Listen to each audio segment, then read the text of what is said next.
Hi students, आज CA final का advance auditing and professional ethics का पेपर हुआ है और इसी के बारे में मैं आज आप लोगों से डिस्कस करने जा रहा हूँ। मैं CRC Sharma, chairman VSI Jaipur. मैंने काफ़ी बच्चों से बात की है और काफ़ी बच्चों के मेरे पास कॉल्स भी आ रहे हैं और बता रहे हैं कि पेपर काफ़ी टफ़ था और मैंने डिस्कस किया तो वास्तव में पेपर काफ़ी टफ़ था और बच्चों का हो नहीं पा रहा है या उनको समझ में नहीं बैठा कि इसमें क्या लिखना है क्या नहीं लिखना, क्योंकि ट्रेडिशन से हटके पेपर था। लेकिन ऐसे पेपर में आपको घबराने की कोई ज़रूरत नहीं है। ICAI का पर्पज़ स्टूडेंट्स को फेल करना नहीं होता है, उसका पर्पज़ होता है एक नॉर्मल रिजल्ट देना और इसके लिए उनको बोनस मार्किंग, ईजी मार्किंग ये करानी ही पड़ेगी।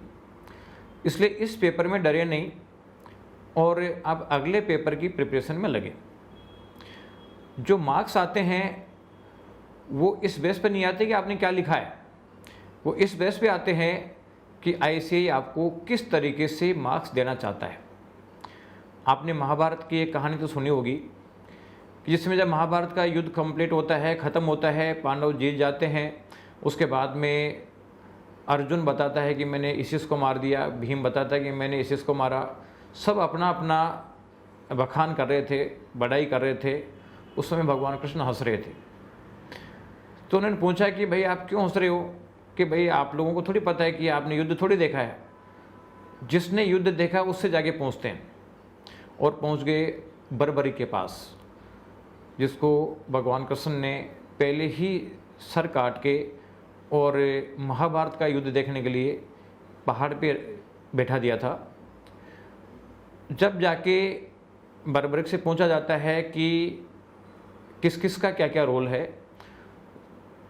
तो वो हंसने लगा और बताया कि मैं तो एक ही देखा है कि भगवान कृष्ण का सुदर्शन चक्र चल रहा है और उसी से लोग मारे जा रहे हैं, इसके अलावा मेरे को कुछ भी दिखाई नहीं दिया। तो कुल मिला के आप लोगों ने मेहनत करी, स्टडी करी, जाके जैसा भी पेपर हुआ आपने सोल्व भी किया है, लेकिन मार्क्स देने का काम है वो ICAI का है। यानी ICAI जिस तरीके से मार्क्स देगी उसी तरीके से आपको मार्क्स मिलेंगे और ये कंफर्म है कि लूज मार्किंग और बोनस मार्किंग नहीं हुई तो स्टूडेंट पास नहीं हो पाएंगे, इसलिए उनको देना ही पड़ेगा। अब आप कहोगे कि जब ICAI को मार्क्स देने हैं और वैसे ही देने हैं तो हम पढ़ाई क्यों करें।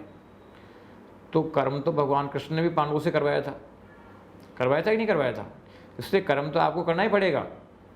तो अब आप लोग टेंशन नहीं करें और पूरी जी जान लगा के और अगले पेपर की प्रिपरेशन में लग जाएं, क्योंकि जो आगे लगेगा वो तो आगे बढ़ेगा ही बढ़ेगा। यानी ये पेपर इर्रेलेवेंट है। अब इससे हिम्मत हार के कोई बैठ जाएगा तो वो बहुत पीछे रह जाएगा और इसका इम्पैक्ट जिस पर नहीं पड़ेगा और अगले पेपर्स बिल्कुल अच्छे तरीके से देगा, वो अच्छी तरीके की प्रोग्रेस करेगा, आगे के पेपर में बहुत अच्छे मार्क्स लाएगा, अपनी मेहनत के मार्क्स लाएगा। इसलिए आप इसका टेंशन निकाल दें माइंड से और अगले पेपर की प्रिपरेशन में लगें। जो हुआ है सबके साथ हुआ है, केवल आपके साथ ही नहीं हुआ है, इसलिए आप पॉजिटिविटी मेंटेन करें और अगले पेपर की प्रिपरेशन स्ट्रॉन्ग तरीके से करें और इसका इम्पैक्ट अगले पेपर में नहीं पड़ने दें। आप डेफिनेटली सक्सेस होंगे। आपने मेहनत करी है और आप सक्सेस को डिजर्व करते हो, आप सक्सेस होंगे। Thank you, best of luck.